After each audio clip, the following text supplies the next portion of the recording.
What's up, guys? Welcome back to another episode of Trick 10s. This is the final reveal video for this 1448 Lowe Big-Jon electric only tournament boat. The thing is done. It's actually been fished today because Jason and Melissa came down and picked it up late last night. They wanted to put it in the water because they have a tournament tomorrow. They caught some good fish on it. They said it was super sick to be out in the water in it and be organized, and you know, just the whole vibe of it. It's new and it's cool and it looks sick. So he did tell me that he gained some speed on it. He was running like a 6.2 before, and today he said he was hitting like 7.2, which in the electric only world, that's a difference of like a 10 to a 20 horsepower.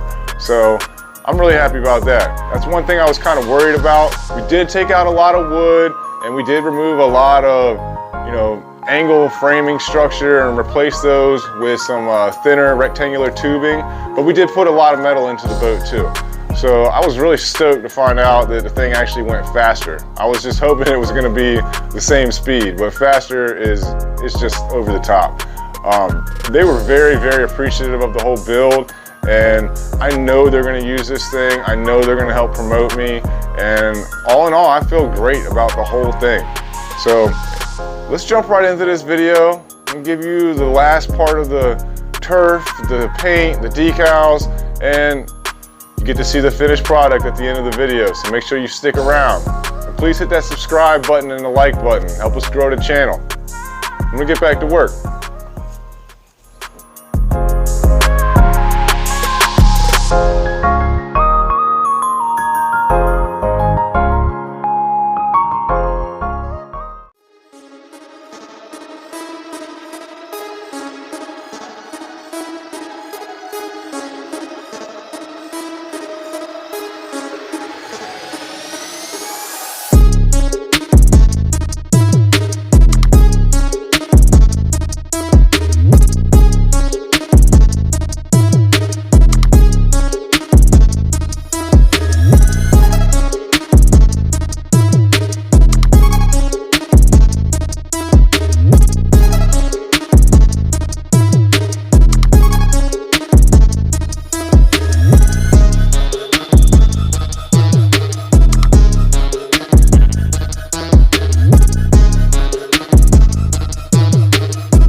Cool, that piece of turf turned out great.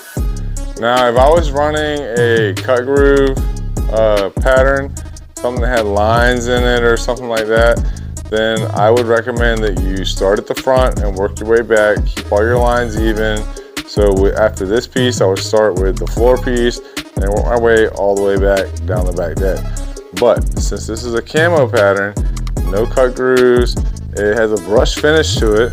So you got to keep the sheets going the same direction, but they don't really have to be super critical on the lineup of them. So what I would recommend is that if you're using a camo pattern, you do your decks in the front or decks in the back first, whatever. But vice versa, you leave this floor open. This floor should be your last piece because the thickness of this turf is 6 millimeter. That's about 5/16 of an inch. And when you pull this big piece off the front and you make this cut like I just did down here, you might not be perfect. You might be off a little bit. Mine's it's pretty damn close. But if you had a 5/16 tolerance, why not use it? So if you're using a camo pattern, I recommend you do both your decks and then come back and do this floor piece last. So that's what I'm gonna do. I'm gonna go ahead and cut a piece for this back deck. So let's get back to work.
Wow.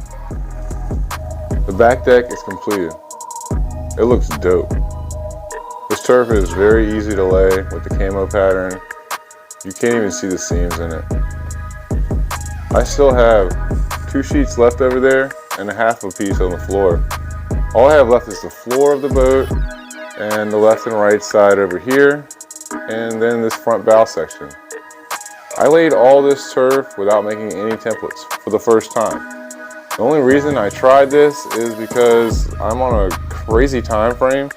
I mean, Jason is literally coming to pick this boat up tomorrow, so I gave it a shot. I winged it, and I think it turned out great.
We also installed this Lowrance on the back on the swing arm. And what's pretty cool about this is that when you're trailering it, you can just loosen this. You can lay it flat down on the deck right here to get it out of the way.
All right, guys, so the boat is completed. Literally, Jason is 10 minutes away from picking this thing up. It turned out killer. The only thing that I might throw a couple more in here is some stickers on the interior. But they're trying to fish tomorrow, so I'm gonna send him home with some stickers. He can do what he wants with it. I'll give you the quick run through from back to front.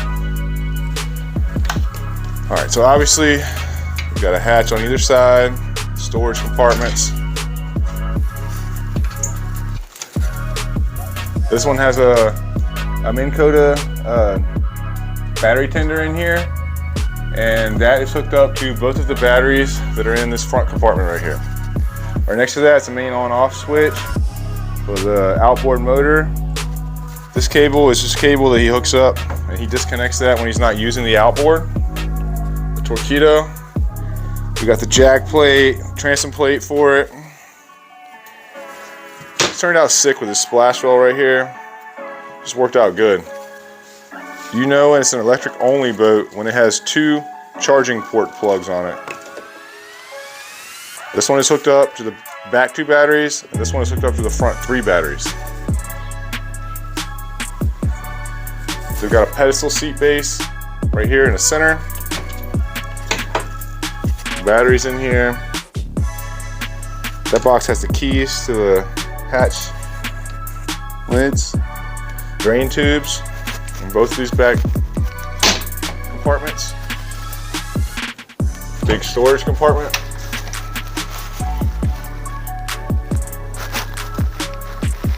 Fit a lot of tackle on that thing. That's huge.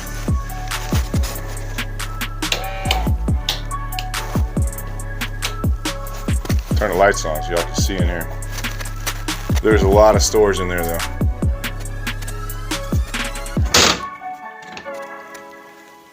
Same as the other side. Drain tubes in here, storage compartment, battery housing, locking latches. We've got a switch panel down here. This is like a little day box. Basically your phone or keys, whatever you want to put in here. This is mainly just has 2 screws here to pull this pan out so you can access the back of these wires, and the pumps for the live well are inside of there. That thing's got lights in it too. Pretty sick.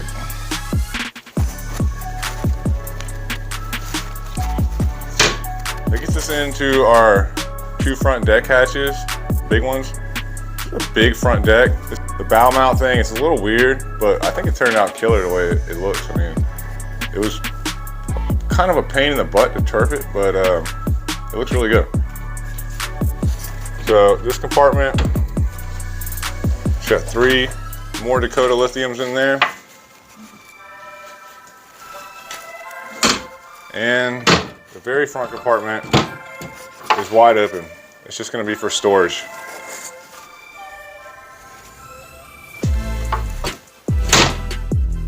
This is a custom pw-marine.com graph bridge right here. He liked it when he came. This was one that I actually built for my tracker as a prototype, and it didn't work out quite right, but I altered it a little bit. It was already made, so it helped with some time on this build. But it looks cool. And the reason he went with this one is because this face right here where I have this sticker, he's thinking about upgrading and getting another one of these Lowrance units, and that way he can put the dual graph bridges on here. You can have the top one and mount another one straight off the face of this, and they should angle up perfectly. Mounted his puck, the GPS, trolling motor. This thing is sturdy, man. It ain't never coming out of here. Overall, it turned out really sick. These side panels right here, a lot of my builds, I leave those removable, but with this one, since it has the cup holder in it, I decided not to, because that cup holder is pretty big. Look, so you can take this out if you need to. I have humongous hands. I can fit my whole hand in here, reach around, fish wires if I got to. So I decided to close those side panels up, and that actually gave us the option of turfing them, which is pretty sick. You can see this live well is all plumbed up. He's got the sprayer for the pump in over here. Then he's got an aerator and a pump out for the flow right system, and the welded floor drain.